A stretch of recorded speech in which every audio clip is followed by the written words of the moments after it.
Don't build a huge buyer's list right off the bat.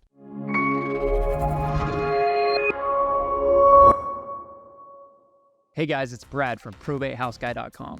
So I'm actually a real estate investor. I specialize in probate inheritance properties specifically. That's my niche I focus on. So if you do have a crazy probate deal, I'd love to work with you on it if you need help.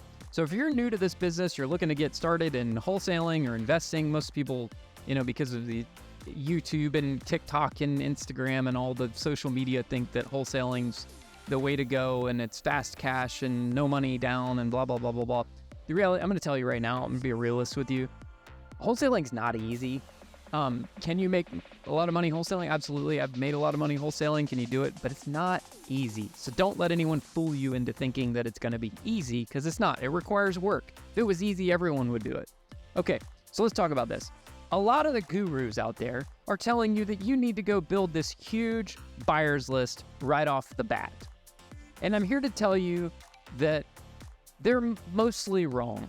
There's some truth to that, right? The more exposure you get to a deal out there, the more potential you have to get a potential buyer. But I can tell you, in my years of experience, looking at professional guys I know who do this for a living, that do a ton of volume of deals, versus the guys that are new to this, is that blasting your deal out there, and I'm going to get into this in a second, blasting your deal out there to a gazillion people is not as easy and effective as it used to be. From, spam filters and all that sort of thing on email, and just how immune experienced buyers like myself have come to looking for deals. I don't even pay attention to half that crap. Half the emails that come into my mailbox, I don't even read them anymore. I'm on so many wholesalers buyers lists, I don't even read them anymore. And why do I not read them anymore? Because the deals are crap. They suck. They're not deals at all, not even remotely close to being deals. So if I were in your shoes, I would focus on identifying a good deal. There's so many guys out there, especially nowadays with like Investor Lift and some of these platforms. The daisy chainers are out of freaking control. And that's why half of us experienced investors don't even look at the deals to begin with, because half of them are daisy chain. What does daisy chain mean? Well, it means that your buddy, or not even your buddy, somebody you know, has a deal under contract to sell and they're having trouble selling it. And you say, hey, I'll blast it out to my buyers and I'll find you a buyer and you pay me a finder's fee. Well, guess what? First of all, what you're doing right there is actually technically brokering without a license, because you don't own that property and you don't have contractual interest in that property. So if you are trying to sell a real estate property for someone else that does not belong to you, you are brokering real estate. And if you don't have a real estate license, you are brokering without a license. What you're doing is not legal. You can't do that. Now, are you going to get in trouble for it? Probably not. Do some people get in trouble for it? Yeah. Do some people get caught? But most people, no. But the reality is what you're doing is brokering without a license. Now, if you own that deal, or if you have that deal under contract with the seller, and you have specific verbiage in your contract that allows you to sort of market this property, then you're in a little bit more of a gray area there. Depends on how your contracts are worded, depending on your state laws, whatever, where you could market that property for sale, or you're just marketing the contract for sale instead of the property. But I'm not going to get into that in this video. But there's a lot of people out there, a lot of gurus that are telling you the wrong things, and they're going to get you into hot water. Don't listen to them, okay? If you are daisy chaining, let's get back to daisy chaining here. So you are advertising a property for your buddy who, maybe he's not even your buddy, just someone you know, and you're just trying to make a few bucks. Well, I'm here to tell you that while some people do make money off daisy chaining and it works sometimes, most of the time it doesn't. And the reason it doesn't is because chances are your buddy actually doesn't really have that property under contract with the seller. He's actually daisy chaining from somebody else who's daisy chaining from someone else. I mean, I kid you not, I've seen some deals where there's 6 people deep in a daisy chain, and each one of them marks it up $5,000, $10,000. I saw one time this investor sent me this deal, and I just gotten the deal in my email box from the actual person who was direct to seller. They marked this deal up $40,000. Are you freaking kidding me? Get out of here with that shit. Stop it. You're wasting your time. You're wasting everyone's time. You look like an idiot. Don't do it.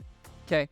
I'm passionate about this because it really grinds my gears in the words of Peter Griffin, Family Guy reference there. Don't daisy chain deals. Please don't. Can you make some money on it? Have some people made money? Absolutely, right? But doesn't mean it's the right thing to do. Okay? So if you are new to this business, you need to focus on how to identify a deal. Well, how do you identify a deal?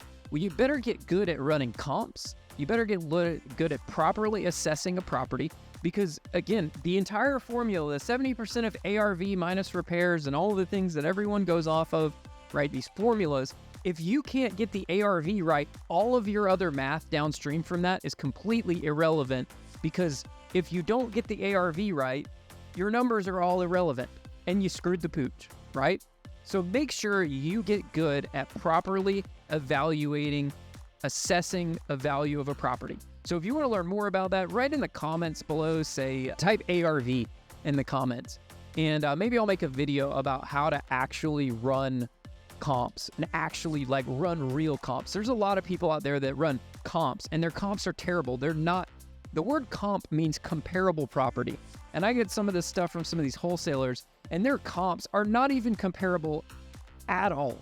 I've seen them running, you know, their subject property is like a 1960s ranch and they're using comps from a neighborhood that was right next door to this property where houses were built in 2005 and they're 3,000 square foot, 2005 cookie cutter homes, and they're trying to comp that off of a 1960s brick ranch on an acre lot. Those aren't comparable, not even remotely comparable. Don't use those comps. The second thing you need to get good at is understanding how to properly assess rehab budgets. That's the number one joke in this industry is wholesaler sends out a property and says needs $20,000 in cosmetic rehab, when the reality is the place needs $200,000 and a complete total rehab.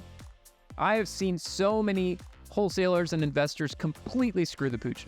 But what I am saying, what I'm not saying is you don't need to be like ridiculously exact with running rehab numbers, but you need to be remotely in the ballpark because the reality is from buyer to buyer and rehabber to rehabber, their rehab budgets are going to vary based on, you know, the number of volume they do, their access to trades, their cost of trades, their cost of materials. But the reality is you're going to be within probably $10,000. Each rehabber is going to be within $10,000 one another. Now, also, you need to rehab to the neighborhood. So you don't have to HGTV everything, but on the same token, you can't do a hack job lipstick on a pig rehab in a neighborhood where all the other comps and all the comparables are nice rehabs. You've got to nicely rehab it. And nicely rehabbing a property costs a lot of money. Nowadays, in 2023, when I'm making this video, the cost of construction in the last 2 years has gone through the roof. It's up 30+%. Inflation's, you know, less than that, but construction inflation is through the roof. Prices have gone up huge in the last couple years. You need to make sure you're good at properly assessing rehabs and also assessing what a property needs. Also, like, you can't just fit something in the rehab or the rental budget. I'm going to make another video about rentals because I see some of them send out, oh, would make a great rental. No, that would make a terrible freaking rental. The numbers would be awful. You would lose money every single month on that. So you do need to actually figure out how to properly assess a rental and how to properly figure out what something would rent for and figure out what net rent is. Because what really matters at the end of the day is your net income off of your rent, not your gross rents. Because at the end of the day, your cash flow comes from what you have left after you paid everything else and you set some money aside. And if you got money left over at the end of the day, after paying all of your expenses and setting some money aside for future expenses, if you still have some money left over, that's your real cash flow. And that's the number that matters, not the gross rents. So you need to get better at calculating rentals and what makes a good rental and what doesn't make a good rental. So if you want to learn more about these different topics, put it in the comments below. But guys, don't just build a big buyers list right off the bat. A lot of experienced guys that I know have figured out through the School of Hard Knocks that, and I've learned this, is that I probably have a core list when I wholesale properties. I rehab stuff too myself. I keep stuff as rentals. I do owner financing, creative deals. I do all of the above, but I also wholesale. I'm not just a one-trick pony. And when I wholesale properties, I have a core buyers list of probably less than 10 buyers that I sell all of my deals to because I know exactly how much they'll pay for it. I know what their rehabs typically cost. I know them personally. We have a good relationship. I've built these long-term relationships with these buyers, and I continue to sell my deals to them over and over again. Am I leaving a little bit of money on the table? Absolutely. But what I also learned is when market cycles change, a lot of these fly-by-night buyers or these one-time buyers are going to buy one property from you and you're never going to hear from them ever again. So I sell to the same core group of buyers. And first of all, when a deal comes in my pipeline, if it makes sense for me to buy it, I'm going to buy it, right? And then whatever doesn't make sense for me to buy, I'll sell to one of my other buyers. And I kind of know all of them, like, oh, this fits in their bucket, this fits in their bucket, this fits in their bucket. And I call or I text them. I don't blast out emails anymore to my list. I don't even have to do that anymore. Because most of the time in my core list of buyers, I can just go down the list and I can have that property sold. And I'm at the point now where I call them and I say, this is the price I want. If you want to pay it, it's yours. If not, next, I'll move on to the next one. And they know that. So they know when they get a deal from me, it's going to be a good deal. They know that my numbers are accurate. They know that I am not going to leave them hanging and they're not going to leave me hanging, and that we're going to get a deal done because we've done deals together and we have a long-term history, and I know they're going to perform and they know I'm going to perform. And that's what matters more than anything else in this business, is building that trust in those relationships, not blasting your property out to a gazillion people. Can you make money that way? Absolutely. But I know so many people who bang their head against the wall doing that. They have to hire 2 or 3 dispositions people. They hire these people in the Philippines and they send out these emails and these text blasts and they put them on all these websites and blah, blah, blah, blah, blah, blah, blah. And the ironic thing is I see them sending me the email 2, 3, 4 weeks in a row. And why can't they sell the deal? Because it's not a deal. The deal sucks. No one's buying it because it's not a deal. So figure out how to figure out what a deal is first, and you'll have no problem selling a good deal. So I hope this video helps you out. Hey guys, I'm Brad from probatehouseguy.com. I'm kind of passionate about that because it grinds my gears a little bit, and I just want to help people out. So just listen to what I have to say. I've been doing this for a number of years. I know what I'm talking about. Thanks for checking out this video. If you have a probate inheritance deal that you're working on, it's super complicated. I have a ton of experience. This is literally what I do. What I focus on now is probate and inheritance properties. And it's probably, it's probably happened. You name it, I've probably gone through it in a probate deal. They can get crazy. So reach out to me. Go to probatehouseguy.com. You can fill out the form on the site or pick up the phone number. Call us. You'll probably get Missy on my team. She'll relay the message to me and I'll call you back. So thanks again for checking out this video. Have a great day. Bye-bye.